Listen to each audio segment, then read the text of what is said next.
Nós vamos conversar agora com a doutora Sarina Manata. Ela é assessora jurídica da FEComércio, a Federação do Comércio de São Paulo. É a federação de representação dos empresários, vamos dizer assim, não é? Enquanto que existe a FEComerciário, que já é a representação dos trabalhadores no comércio, né? Nesse caso, não. E ela fala sobre esse anúncio do governo sancionando o projeto que põe fim ao revogaço dos benefícios fiscais do ICMS.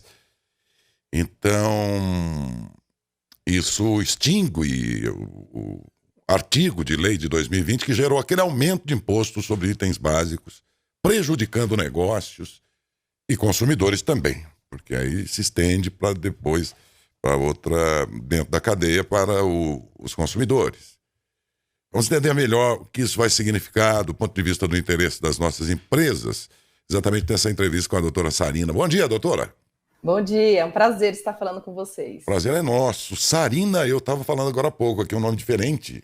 É verdade, invenção da minha mãe. Foi? Foi. Sarina Manata. Manata é o quê? Italiano? Manata é português. Português. É Sasaki Manata, na verdade. É. É japonês com português. Muito bem. Doutora, explica melhor, porque inclusive dessa época aí, dessa época aí do revogaço, eu me lembro que até o setor da agricultura ia ser duramente prejudicado e ele se mobilizou no estado inteiro e impactou na cabeça do Dória na época. Ele voltou atrás com o setor da agricultura só.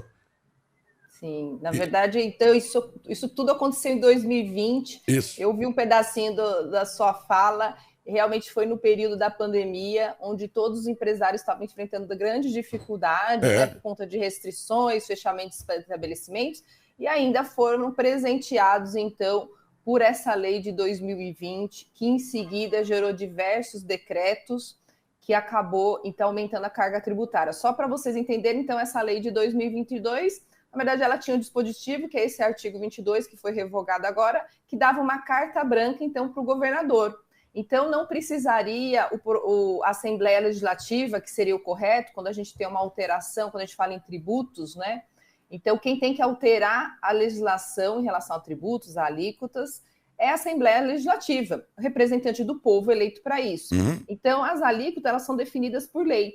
E esse dispositivo, essa lei de 2022, é uma carta branca, então, para o governador, permitindo, então, que ele revogasse benefícios fiscais. E é legal a gente ressaltar que quando a gente fala em benefício fiscal, quer dizer alíquotas reduzidas. A alíquota em geral aqui no estado de São Paulo é 18%, algumas majoradas, né?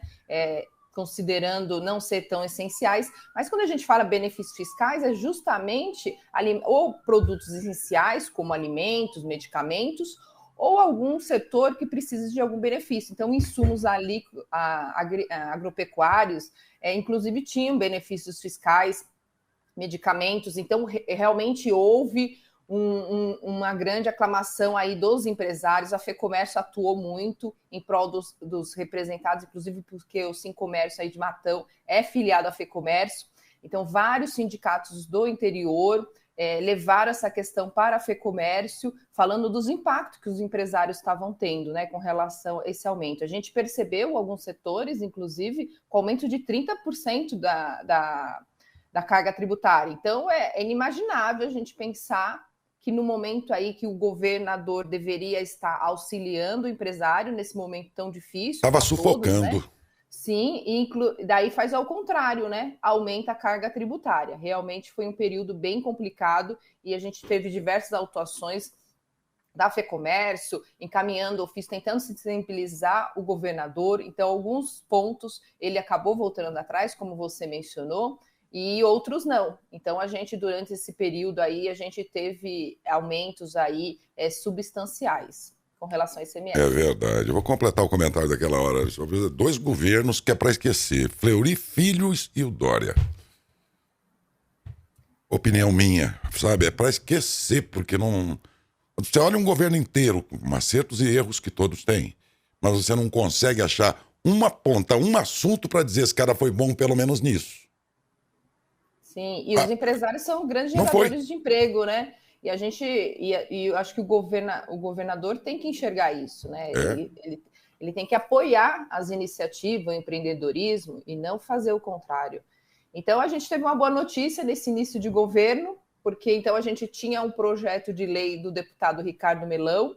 Ele, inclusive, integra um conselho do qual a FEComércio participa, que é o Conselho de Defesa do Contribuinte, que é justamente esse diálogo que a gente tem nesse conselho, representantes dos contribuintes e representantes do fisco, justamente para tentar estreitar esse relacionamento. Mas foi um período muito difícil e um dos representantes aí da Alesp, na ocasião, era o deputado Ricardo Melão, e a gente debateu muito este assunto, esse prejuízo, esse impacto que esse dispositivo causava na vida do empresário, e ele elaborou e apresentou um projeto de lei, o deputado Melão, que foi justamente esse projeto que foi aprovado no final do ano passado, em dezembro do ano passado, na Alesp, e agora sancionado em 8 de fevereiro aí pelo novo governador, que foi uma medida super positiva e, inclusive, coerente com o discurso dele de redução de carga tributária.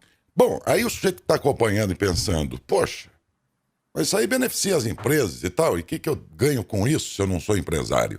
Você diria o quê? Muito, muito. Porque a gente sabe quem paga o imposto é o empresário que vai lá e recolhe para o cofre, né, do Estado. Mas quem paga de fato é o consumidor, porque isso acaba impactando no preço. Toda vez que a gente tem um aumento de tributo, como aconteceu em 2020, a gente tem acaba tendo, né? Não tem como o empresário suportar esse aumento, ele acaba repassando para o consumidor final. Então, a gente diz que o contribuinte, de fato, de todos os impostos, inclusive do ICMS, é o consumidor. Então, quando você tem um aumento, por exemplo, a gente tinha benefícios de alimento, de ovo, por exemplo.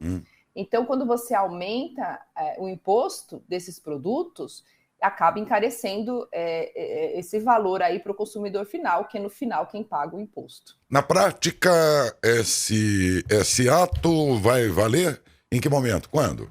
Já está valendo. Ah, já vale. Porque o que aconteceu? A gente teve em 2020 a edição da lei, em seguida a edição de diversos decretos, cerca de 10 decretos. Alguns já tinham passado o tempo, já não estavam mais vigorando, mas por que a medida é importante?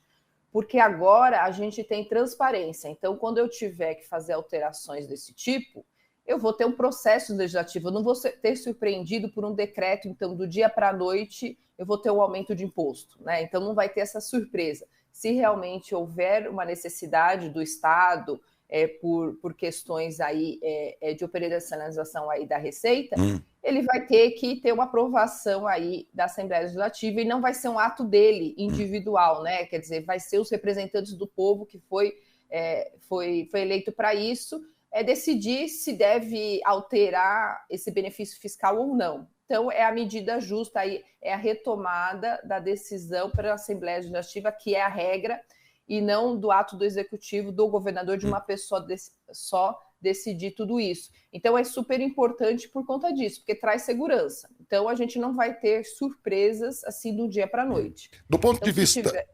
não, desculpe. Não, só para concluir, sim. Então, sempre que tiver, a gente vai começar a se preparar, porque a gente vai saber, tem um projeto de lei lá, mesmo que seja do executivo, pretendendo aumentar, sei lá, um imposto aí do setor da agropecuária.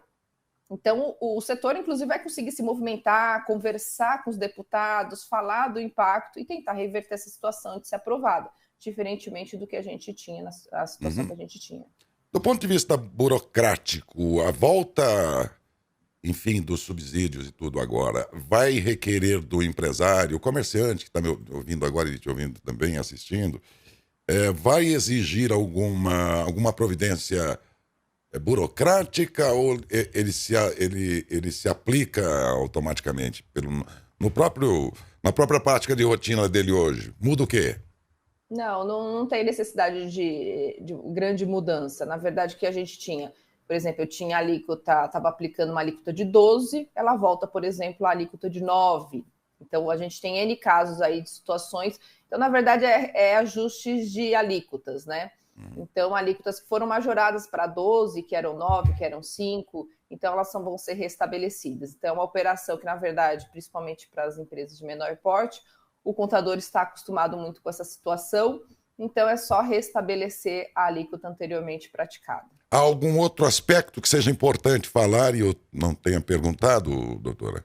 Não, é só ressaltar essa importância, esse trabalho aí que foi toda da sociedade, ressaltar o trabalho do Sincomércio aí de Matão, em conjunto com a FEComércio, que está sempre de olho nos impactos que causam para o empresário, para buscar aí defender os direitos deles. Isso aí. Parabéns pela iniciativa, o governador acerta, né?